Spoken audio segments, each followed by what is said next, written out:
आपकी सरकार बनी, आपको कोई लाल बत्ती नहीं मिली। एक जगह आपकी अड़ी हो गई थी 2800 रुपए लेने देने को लेके, पैसे की जगह गोलियां मिली, हम पर फायरिंग करना चालू कर दिया। आप ये कह रहे हैं कि एक एसएचओ एक विधायक के ऊपर गोली चला रहा था। विधायक कार्यकर्ता 6 और थे मेरे साथ, जैसे हम गए मांगने उन्होंने गोली चलाना चालू कर दिया। जिन वसुंधरा ने इतने बरस वीटो किया, वो क्यों राजी हो गई? क्या राजनीतिक परिस्थितियां थी? अब वो तो आप उन्हीं से पूछना। नाम नहीं लेते हैं क्या आप? कोई मेरी तो दुर्भावना है नहीं, उनकी हो तो वो जाने। डॉक्टर साहब तो बहुत खुल के बात करने के लिए विख्यात कुख्यात हैं। अब मैं काफी टूट गया, इसलिए स्पष्ट नहीं बोलता। काफी टूट गए इसलिए खुल के नहीं बोलते हैं। कुछ चीजें छुपाने की कोशिश करता हूँ। आपकी और भैरव सिंह का 36 का आंकड़ा क्यों हो गया? कितने मुकदमे हैं आपके ऊपर? 133। लोग कहते हैं कि आप संख्या बल के जरिए दबाव बनाते हैं, कलेक्ट्रेट घेर लो, ये घेर लो, पटरी पे बैठ जाओ। राजस्थान में एक घटना हुई थी, वहाँ शिवालय था, उसको तोड़ दिया और वहाँ केसरिया झंडा फहराया गया था, उसको फाड़ दिया। झंडा नहीं फहराने देंगे, गहलोत साहब की खुद की घोषणा थी। सैकड़ों पुलिस वाले लगे, 9 आदमी रात के 3 बजे चढ़े, 70 साल की उम्र में जाके वहाँ पर झंडा फहरा दिया और सरकार की जो फोर्स थी वो रखी रह गई। रीट के एग्जाम को लेके आपने गंभीर आरोप लगाए इसी विरोध प्रदर्शन के क्रम में। लल्लन टॉप के पास सबसे ज्यादा जो हमारी ताकत भी है कि नौजवानों का भरोसा है, और राजस्थान के नौजवान लगातार हमें लिखते रहे रीट एग्जाम को लेकर।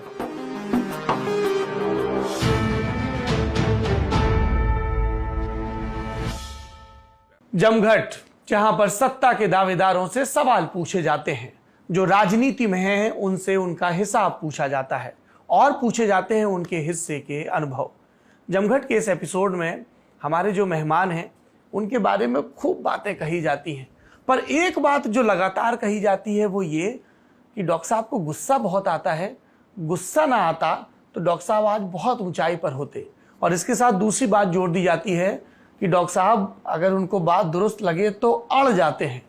कोई कहता है कि डॉक्टर साहब आंदोलन तलाशते रहते हैं और जहां उनको गुंजाइश दिखती है संघर्ष की वहां पहुंच जाते हैं। तो ये कौन से डॉक्टर साहब हैं जिनका इतना जिक्र हो रहा है? ये हैं डॉक्टर किरोड़ी लाल मीणा, मौजूदा वक्त में भारतीय जनता पार्टी की तरफ से राज्यसभा के सांसद। पर इतना ही परिचय नहीं है, संघ के पुराने स्वयंसेवक, तृतीय वर्ष किए हुए, कई बार के विधायक, सांसद, मंत्री और मंत्रालय छोड़ने वाले भी, अपना भी मंत्रालय छोड़ा और पत्नी का भी छोड़ा। इसलिए विरोधी कहते हैं कि डॉक्टर साहब लड़ते भिड़ते हैं और समर्थक कहते हैं कि डॉक्टर साहब अपनों के लिए अड़ते हैं। बाकी किरोड़ी लाल मीणा जी से ही उनके हिस्से की बात जानेंगे। बहुत बहुत स्वागत है आपका जमघट में। गुस्सा मेरी कमजोरी है। अच्छा, ये मानते हैं आप? क्रोध मेरी वीकनेस है। और क्रोध तो परशुराम जी को भी आता था जी। तो ज्यादा तो नहीं, मैंने परशुराम जी को पढ़ा है। बुराइयों के खिलाफ 21 बार क्षत्रियों को धराशायी किया था पृथ्वी से। तो जब कोई अन्याय होता है तो मेरे को गुस्सा आता है और उस गुस्से में उस अन्याय को, उस समस्या को मैं समाधान भी कर देता हूँ। इसलिए कई बार गुस्सा काम भी आता है। कैसे करते हैं समाधान? लोग कहते हैं कि आप संख्या बल के जरिए दबाव बनाते हैं, कलेक्ट्रेट घेर लो, ये घेर लो, पटरी पे बैठ जाओ। ऐसा नहीं है, ऐसा नहीं है। मेरा भी यहाँ राजस्थान में एक घटना हुई थी आमागढ़ फोर्ट की। जी। वहाँ शिवालय था, उसको तोड़ दिया और वहाँ केसरिया झंडा फहराया गया था, उसको फाड़ दिया। प्रशासन ने हटा दिया, अपमानित कर दिया। प्रशासन नहीं, कांग्रेस के 2 माननीय विधायकों ने। अच्छा। और उन्होंने ये भी कह दिया कि ये आरएसएस का है, ये भगवा कलर हम यहाँ बर्दाश्त नहीं करेंगे। और एक बयान भी दे दिया उन माननीय विधायकों ने जो कांग्रेस से जुड़े हुए हैं कि हम हिंदू नहीं हैं। तो इस पे मेरे को गुस्सा आ गया। मैं तो हिंदू नहीं, मतलब मीणा समुदाय हिंदू नहीं है, ये कहा। मीणा ही विधायक थे। उन्होंने कह दिया हम हिंदू नहीं है, जब हम सारी हिंदू परंपराओं को मानते हैं। वो खुद शिवालय में पूजा करते हैं, जिन्होंने ये कहा मैं हिंदू नहीं हूँ, सनातनी नहीं हूँ। तो मेरे को गुस्सा आया कि मैं जिस झंडे को फाड़ा है उसको वहाँ लहराऊंगा आमागढ़ पे। सरकार ने तय किया परिंदा भी पैर नहीं रख सकता, झंडा नहीं फहराने देंगे। गहलोत साहब की खुद की घोषणा थी। सैकड़ों पुलिस वाले लगाए, 1000-1200, चारों तरफ से घेर लिया। ड्रोन भी, अग्नि वर्षा भी, वाटर कैनिंग भी, हर चीज की व्यवस्था की। लेकिन गुस्सा 7वें आसमान पर था। कुछ भी हो जाए चाहे प्राण न्यौछावर करने पड़ जाए, लेकिन जिस केसरिया झंडे का अपमान किया है और ये कहा कि मैं हिंदू नहीं हूँ, मेरे हिंदू संस्कार का अपमान किया है, इसका मैं बदला लूंगा। और इस 70 साल की उम्र में बिना भीड़ इकट्ठे किए 9 आदमी रात के 3 बजे चढ़े पहाड़ी में। हाँ। 7.5 किलोमीटर चले, जहाँ 15-20 पैंथर भी थे, बरसात भी हो रही थी, सांप भी थे, घोड़े भी थे, सबका सामना करते हुए नली भी थे, नाले भी थे और कटीले झाड़ भी थे, तो सबको पार करते हुए 70 साल की उम्र में जाके वहां पर झंडा फहरा दिया और सरकार की जो फोर्स थी वो रखी रह गई। तो ये फिर आपने वीडियो रिलीज किया था? हाँ, ये कोई जनता के बलबूते पर नहीं किया, मात्र 9 लोग थे हम। आप पूछ सकते हैं, 9 लोगों ने जाकर झंडा फहरा दिया। बाद में सरकार ने गिरफ्तार किया, गिरफ्तार करके ले गए, लेकिन 2 घंटे में सरकार को छोड़ना पड़ा, क्योंकि राजस्थान में चारों तरफ लोग सड़क पर उतर आए थे। अच्छा, ये बताइए थोड़ा सा ना, कहानी को अभी फ्लैशबैक में ले चलते हैं कि एक तो आप ये प्रसंग बता रहे हैं जहां पुलिस घेरे रही और आप ऊपर चले गए। एक प्रसंग हमको पता चला कि आपसे गिलहरी मर गई थी और आप छिपे रहे। ये बचपन की बातें हैं, जब तो हम छोटे से थे। क्या था मामला? अब भागते भागते गिलहरी नीचे आ गई। गांव की बात है जी। तो मर गई। दौसा में है गांव आपका? महुआ में? दौसा पहले सवाई माधोपुर हुआ करता था। हाँ, तब सवाई माधोपुर। अब दौसा में आ गए हम। हाँ। तो किसी ने कह दिया पुलिस आएगी पकड़ेगी। खोरा मुल्ला नाम है गांव का जी। पुलिस पकड़ेगी, तो गिलहरी मार दी, पुलिस पकड़ेगी। हाँ, पुलिस पकड़ेगी। तो इतना डरपोक थे जीवन बचपन में जी। पुलिस का डर था, भय था। आज रोज पुलिस से टकराते हैं। हाँ। दिन भर पूंछ जो होता है वो कड़ब जिसको हम कहते हैं, बाजरे का बहुत बड़ा वो कूट काटने के बाद लगा देते हैं खेत में, उसमें अंदर घुस गए। अच्छा। और पिताजी ढूंढते रहे जी, लेकिन अंत में जब दिन छपा तब निकल के आए और चुपचाप घर में घुस गए। पुलिस का डर इतना था, इतना भीरू था कहना चाहिए, इतना डरपोक था बचपन में। फिर अब कैसे दुस्साहसी हो गया है? अब दुस्साहसी हो गए हैं। ये बड़ा आपके बारे में दिलचस्प लग रहा है कि आप खुद ही कह रहे हैं कि मुझे क्रोध बहुत आता है और मैं दुस्साहसी हो गया हूँ। ये बताइए कि आपके हिस्से के साहस के अर्जन में परमानंद थे वहां पर प्रचारक? हाँ, संघ के राष्ट्रीय स्वयंसेवक संघ के प्रचारक थे सवाई माधोपुर जिले के जी, माननीय परमानंद जी। आप 9वीं 10वीं क्लास में पढ़ते थे? मेरे 9वीं में। मैं 8वीं कक्षा पास करके 9वीं में पास के कस्बे में भर्ती होने गया था, महुआ में, 9वीं क्लास में। हाँ। और परीक्षा आयोजित हुई बायोलॉजी में एडमिशन के लिए। अच्छा। 40 लोग लेने थे, 20 बायोलॉजी के, 20 मैथमेटिक्स के। हाँ। वो भी बड़ी रोचक कहानी है। बताइए ना। गांव से निकले जी, बगल में एक पावटा गांव था, उसमें मैथमेटिक्स था, पढ़ने वहीं गए थे दोनों भाई। पावटा? हाँ, बड़े भाई साहब और मैं, जो पटवारी रिटायर हुए। हाँ। वहीं पर गए। तो हम जैसे ही पावटा की तरफ मुड़ने लगे तो वहाँ कोई सज्जन बैठे थे। उन्होंने कहा कहाँ जा रहे हो? हम तो पावटा में मैथमेटिक्स लेने जा रहे हैं। तो सज्जन ने कहा कि मैथमेटिक्स मत लो, जेईएन तो बेरोजगार होता है, रोजगार नहीं मिलता, नौकरी नहीं मिलती, तुम सीधे महुआ जाओ, बायोलॉजी लो, डॉक्टर बन जाओगे, नौकरी मिलेगी, नौकरी नहीं मिलेगी तो अपना हुनर मिलेगा। तो साइकिल से उधर चल दिए। वहाँ जाते परीक्षा में बैठ गए, नंबर 1 टॉप पे आए, बायोलॉजी मिल गई। हाँ। बड़े भाई साहब का 21वां नंबर आया, वो मैथमेटिक्स आया। हाँ। वो छोड़ के गांव चले गए। उनका मैं तो बायोलॉजी मिलती तो पढ़ता। अच्छा। मैं तो नहीं पढ़ूंगा। ओके। हम वहीं पढ़ गए। जब चूंकि फर्स्ट नंबर पर आए थे तो वहाँ संघ के लोगों ने पहले नंबर पर मेरा नाम देखा और मेरे को पकड़ लिया। बाबूलाल सोनी जी थे? हाँ। उन्होंने पकड़ लिया। आना जाना, मिलना, प्यार से बात करना, कमरा दिलाना, सब्जी लाना, खाना बनाना, खिलाना, मुझे इतना प्यार दे रहे हैं। तो उनके कहने से फिर हम संघ की शाखा में जाने लगे। तब से राष्ट्रीय स्वयंसेवक संघ का स्वयंसेवक बन गया, कक्षा 9 से। और विस्तारक भी बन गए? विस्तारक तो हर छुट्टी में मैं जाया करता था संघ के विस्तार के लिए। हाँ। और जब 9वीं में गर्मियों की छुट्टियों में जब संघ का प्रशिक्षण का वो आया मौका, तो घर वालों ने मना कर दिया, क्योंकि घर की स्थिति नहीं थी। 500-600 रुपये कहाँ खर्च करें, जाना आना, ये मना कर दिया था। कहाँ जाना था? उदयपुर, राष्ट्रीय स्वयंसेवक संघ का प्रशिक्षण वर्ग वहीं लगा। प्रथम वर्ष? प्रथम वर्ष। आईटीसी है? ओटीसी। ओटीसी, हाँ, ऊपर वाला। जी जी। तो जब घर वालों ने मना कर दिया तो मैंने माननीय परमानंद जी को बताया, तो घर वालों तो मना कर दिया। हाँ। वो तो हमारे पास पैसा नहीं है, कहाँ जाओगे, नहीं जाने देंगे। तो उन्होंने मेरे को युक्ति बताई, क्या? कि आप खाना छोड़ दो, मना कर दो। वहीं से ये जो संघर्ष का बीजारोपण हुआ है, हाँ।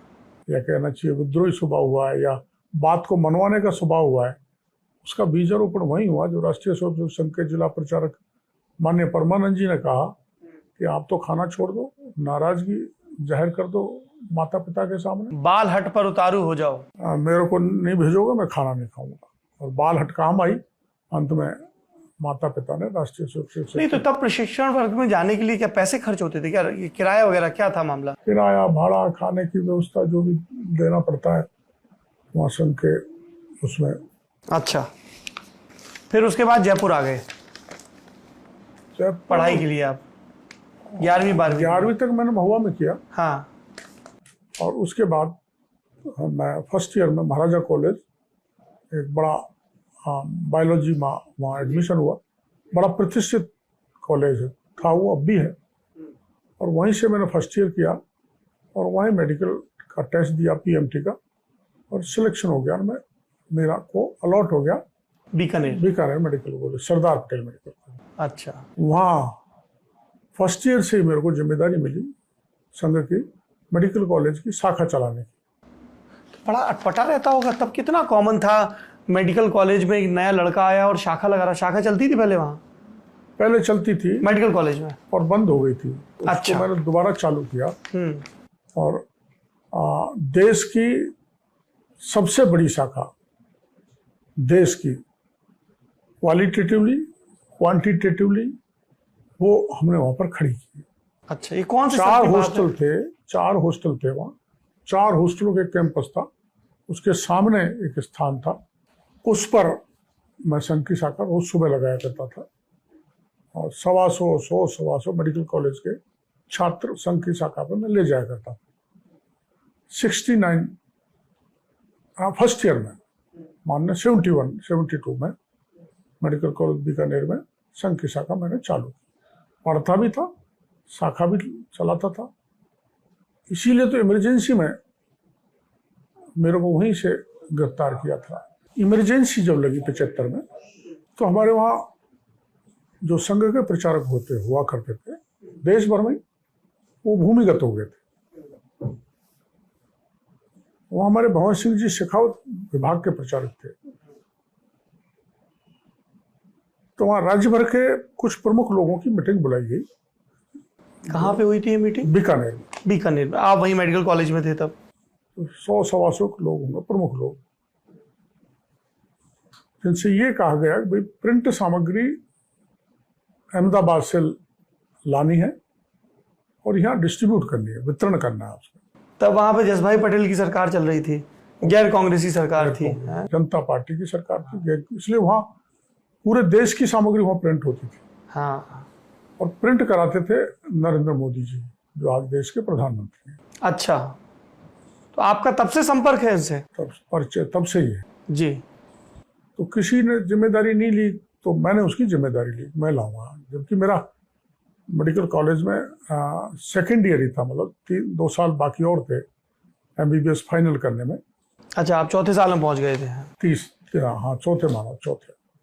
ये 1975 की बात है। 1975। ये सारा खतरा लेके भी मैंने, चूंकि देश पर, कहाँ से लेकर आते थे? देश पर काले बादल थे इमरजेंसी के, और राष्ट्र में आहुति देने की दृष्टि से, अपना कुछ देने की दृष्टि से मैं गुजरात के अहमदाबाद में जाता था। अहमदाबाद जाते, फिर वहां से ट्रेन से आते थे? अहमदाबाद में हमारे यहाँ के प्रचारक थे किशन जी भैया, उसका सुपरविजन करते थे। मैं उनसे मिला और उन्होंने कहा, उन्होंने नरेंद्र मोदी जी को बुलाया, मेरे से मिलाया कि राजस्थान की सामग्री इनको देनी। ये संघ कार्यालय में हुआ? संघ कार्यालय कोई एक अलग जगह थी, संघ कार्यालय में तो रही नहीं। मैं इतना कुरेद के इसलिए पूछ रहा हूँ डॉक्टर साहब कि जैसे आज तो मोबाइल है, सब है, तब कैसे ये सीक्रेट कम्युनिकेशन हो रहा था कि भाई यहाँ जाओ, इनसे मिल लो, यहाँ ये है? चूंकि सबका संघ का देश में आज भी, और तब तो बहुत प्रभावशाली संपर्क था आपस में। और मेरे को भेजा, तो यहाँ से सूचना दी, मेरे को हाथ में पत्र दिया, पता दिया, मैं वहाँ पर पहुँचा और उन्होंने नरेंद्र भाई मोदी को बुलाया, उन्होंने मेरे को सामग्री दी। सामग्री मैं आमतौर पर जो है ट्रेन में लाता था। अच्छा, ट्रेन में, यदा कदा पैसेंजर में, नहीं तो गुड्स ट्रेन में। गुड्स ट्रेन में, मालगाड़ी। और बहुत काफ़ी सामग्री हुआ करती थी। वो जैसे बिस्तर है, बिस्तर बना के उसमें लपेट के लाते थे। जैसे पैम्फलेट वगैरह होते होंगे, बुकलेट होती होगी। पैम्फलेट, बुकलेट, आपातकाल के विरोध में जो भी सामग्री बुद्धिजीवी वर्ग छापते थे, विशेषकर संघ के बुद्धिमान और प्रचारक और उनकी टीम छापती थी, उसको वितरण करने का काम हमारा था। दीवारों पे भी पेंटिंग करते थे रात में। अच्छा। और ये चलता रहा 11-12 महीने तक। ये सफलतापूर्वक चला। पुलिस ढूंढ नहीं पाई, पता नहीं लगा कौन लाता है, कौन करता है। लेकिन अंत में पुलिस को पता लग गया और मेरे को प्रिंसिपल डॉक्टर केडी गुप्ता थे, उन्होंने मेरे चैम्बर में बुलाया अपने में मिलने के बहाने, और वहाँ मेरे को पुलिस से गिरफ्तार करा दिया। तो मैं पहले DIR में, फिर मीसा में, जेल में मैं दरअसल में पहुंच नहीं पाया था, क्योंकि मेरे को जब पकड़ के ले गए थे तो मेरे को बहुत मारा, बहुत पीटा। हवालात में? नहीं, थाने पे मारा, पीटा, पेड़ में लटका दिया, पेशाब पिला दिया, ऐसी अनेकों यातनाएं दी। प्राइवेट पार्ट में पेट्रोल डाल दिया, खूब यातनाएं दी। मैं कई बार बेहोश हो गया। तो तब मेरे को रीनल प्रॉब्लम हो गई थी, किडनियाँ खराब हो गई थी, भूखे प्यासे, मारपीट जिस किसी भी कारण से हुई। तो मैं जब बेड़ियाँ थी पैरों में भी, हाथों में हथकड़ियाँ थी, जब मेरे को कोर्ट में पेश किया गया तो CGM पुलिस से नाराज हो गए। सरदार जी थे? सरदार जी का मैं नाम भूल रहा हूँ अभी। सरदार जी थे। तो मैं बाल बिखरे हुए, बड़े तनाव में, परेशानी में, तो पुलिस को उन्होंने डांटा, ये बेड़ी क्यों डाल रखी है, कहाँ भाग के जाने वाले हैं, बेड़ी हटाओ। तो उसी समय मेरे को मौका मिला और मैंने उनसे कहा, साहब मेरा फाइनल MBBS है मेडिकल कॉलेज का, आप ये व्यवस्था करें कि मेरे को छोड़ेंगे तो नहीं, क्योंकि मेरे को मीसा में गिरफ्तार किया है। आप इतनी सी व्यवस्था कर दें कि एक जेल अस्पताल में बना दें, मैं वहाँ से वार्ड में जाऊँ, पुलिस मेरे हथकड़ी नहीं लगाए, ताकि मैं पेशेंट भी देख लूँ, मेरा क्लिनिकल वर्क सफल नहीं हो। वो आदेश बाकायदा CGM ने दिए और कहा कि अस्पताल में रहेंगे, वहीं से अपनी पढ़ाई करेंगे। आप बाहर खड़े रह सकते हैं वार्ड के, लेकिन अंदर हथकड़ी लगा के नहीं जाओगे। इसलिए मेरी पढ़ाई हो गई और मैं MBBS भी पास हो गया। गोपीचंद यादव ने भी बड़ी मदद की आपकी? हाँ, गोपीचंद, उनके फूफा SDM थे। गोपीचंद यादव ने, और एक नारायण लाल खत्री थे, टैक्सी ड्राइवर। तो एक बार पुलिस ने जब छापा मारा था अस्पताल हॉस्टल पर, तो मेरे को टैक्सी से पिछले दरवाजे से लेके भाग गए थे। अच्छा। एक बार तो मैं बच भी गया था। नारायण लाल खत्री आज भी वो जिंदा है, और गोपीचंद, इन्होंने मेरी मदद की प्रशासनिक स्तर पर जितनी कर सकते थे। और नारायण ने मेरे को कई बार पुलिस से बचाया, और नारायण को ही सबसे पहले पता लगा कि मैं फूटा कोट पुलिस चौकी पर मेरे को यातनाएं दी जा रही है। और उन्होंने मेरे छोटे भाई जगमोहन को, जो वहीं डूंगर कॉलेज में पढ़ते थे फर्स्ट ईयर में आर्ट्स में, उनको बताया। और हम दोनों भाइयों ने तय किया कि ये परिवार को किसी व्यक्ति को नहीं बताना है हम गिरफ्तार हैं। क्यों, गरीब घर से थे, घर वाले तनाव आ जाते, डिप्रेशन में चले जाते, परेशानी हो जाती, भेजा पढ़ाने करने के आगे। गांव के अनपढ़ माता पिता थे, कुछ ज़्यादा समझते नहीं थे।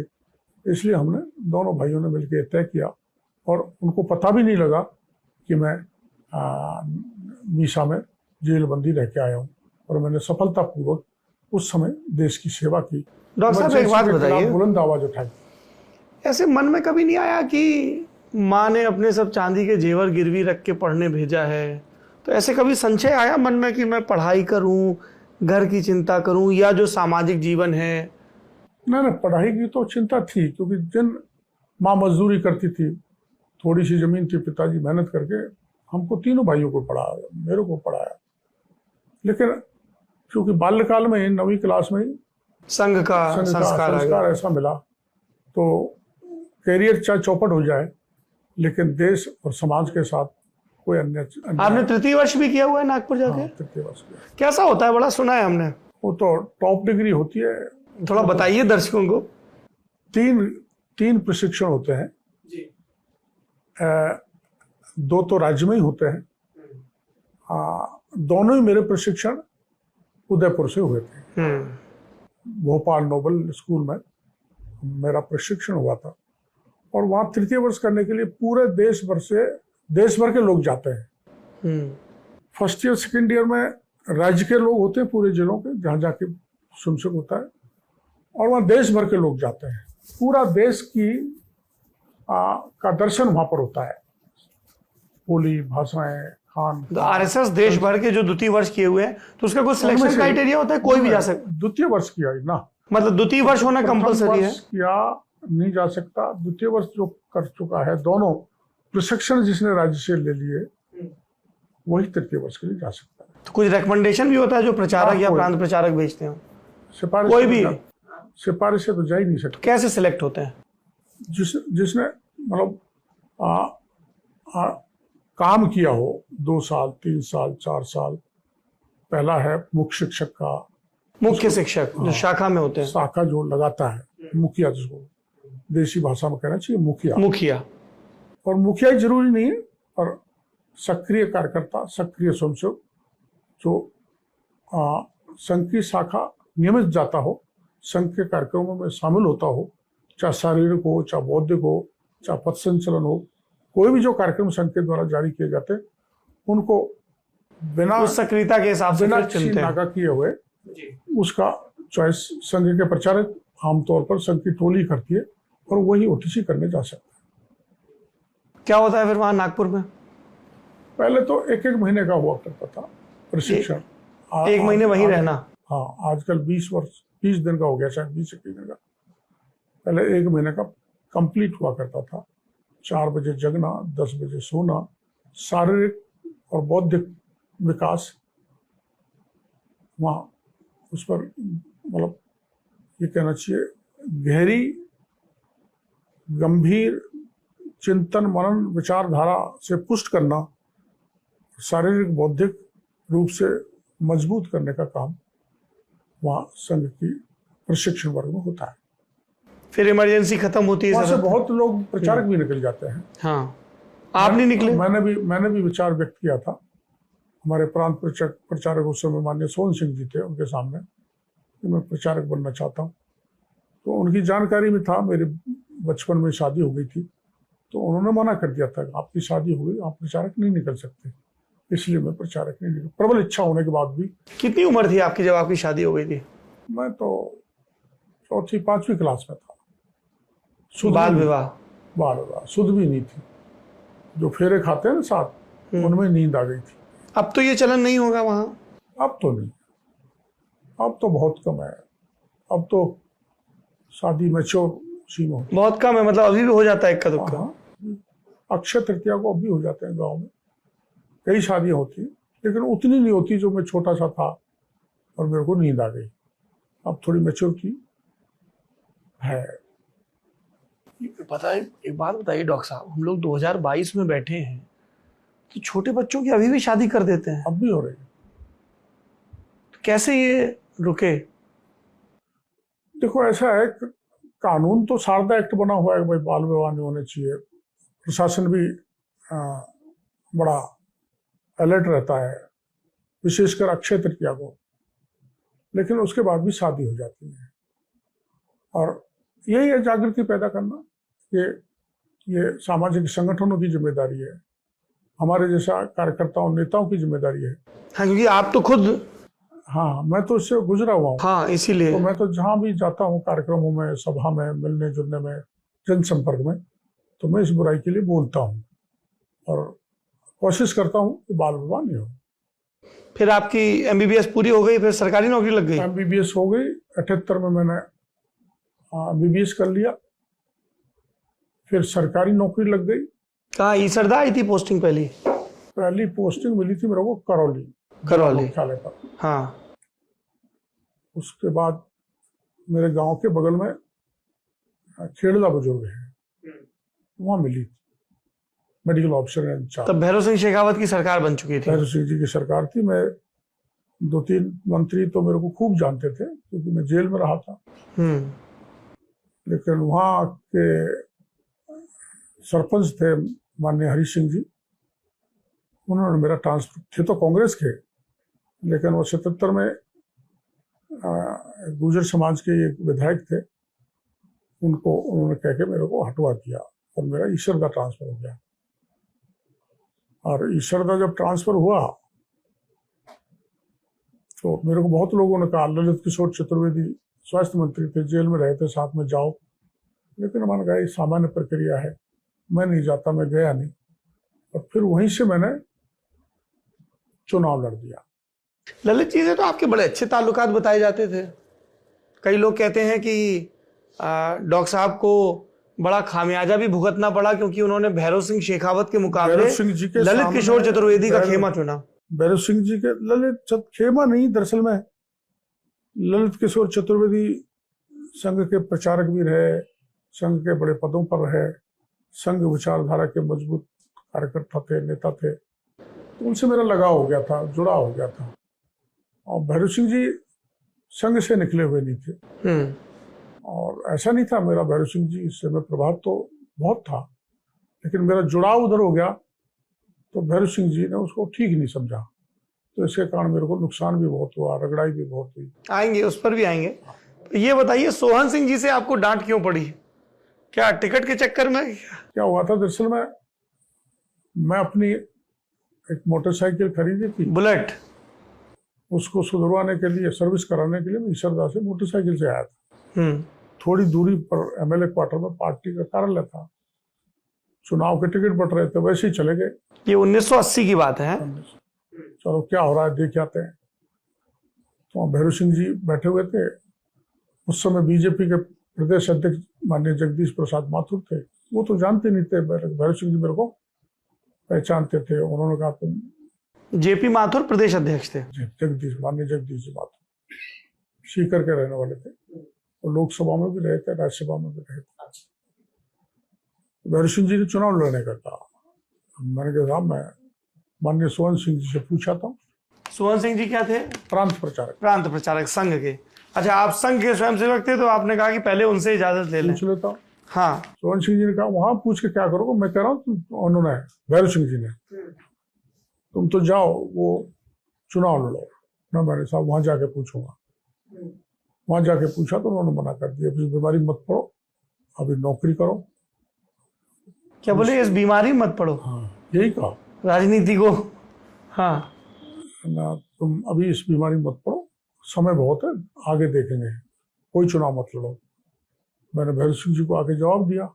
उन्होंने ये भी कहा था वहां जाना मत, उनका नाम भैरव सिंह है, वो तुमको चक्कर में फंसा लेंगे। लेकिन मैं सहज भाव से ये बताने कि भाई जानकारी तो दूं, चला गया। फिर जो सोहन सिंह जी ने कहा वो सही निकला, मेरे को उन्होंने चंगुल में फंसा लिया। चंगुल में फंसा लिया? कैसे फंसा लिया चंगुल में? आना एमएलए बनोगे, डॉक्टरी में क्या रखा है, और कभी सरकार आएगी तो मंत्री बनोगे, इतने से प्रलोभन में हम पड़ गए। एमएलए बनोगे, भाजपा का टिकट ले लिया। उस समय भाजपा के टिकट लेने वाला कोई नहीं था, नई बनी पार्टी थी ना। हमारे जिले में कोई टिकट मैं नहीं लिया था, शायद किसी ने टिकट नहीं लिया। सवाई माधोपुर में? सवाई माधोपुर के महुआ में। महुआ। अच्छा डॉक्टर साहब, तो मैं टिकट ले गया जी। चलो मैं, आप तो ये टिकट, बाद में सोहन सिंह जी की डांट पड़ी। हाँ, और उसमें हुआ क्या, मैंने भैरव सिंह जी से कहा मेरे को टिकट तो दे दो, मैं इस्तीफा तो स्वीकार करा दो। हाँ। अरे तुम जाके, मैं एक ओम प्रकाश मित्तल है, मैं उसको चिट्ठी मार देता हूँ, वो कार्यकर्ता इकट्ठे कर कह देगा इस्तीफा दिया, इस्तीफा दिया, बस शोर ही तो मचाना है, वहाँ कौन ऑब्जेक्शन करेगा। तो ठीक है, उन्होंने पत्र लिखा, वहाँ माननीय ओम प्रकाश मित्तल थे, जनसंघ के पुराने कार्यकर्ता, उनसे जाके मैंने भैरव सिंह जी का कागज दिया, मेरा फार्म भरवाओ। वो 250-300 लोगों को ले आए हिंडौन में, हमारा उपखंड अधिकारी था, उन्होंने फार्म भरा। तो सामने वही माननीय हरि सिंह जी जिन्होंने मेरा ट्रांसफर किया है, वो कांग्रेस से टिकट लाए थे। हाँ। तो उन्होंने ये सोच के कि अदना सा आदमी आया है क्या करेगा, मेरे तो कोई ऑब्जेक्शन किया नहीं।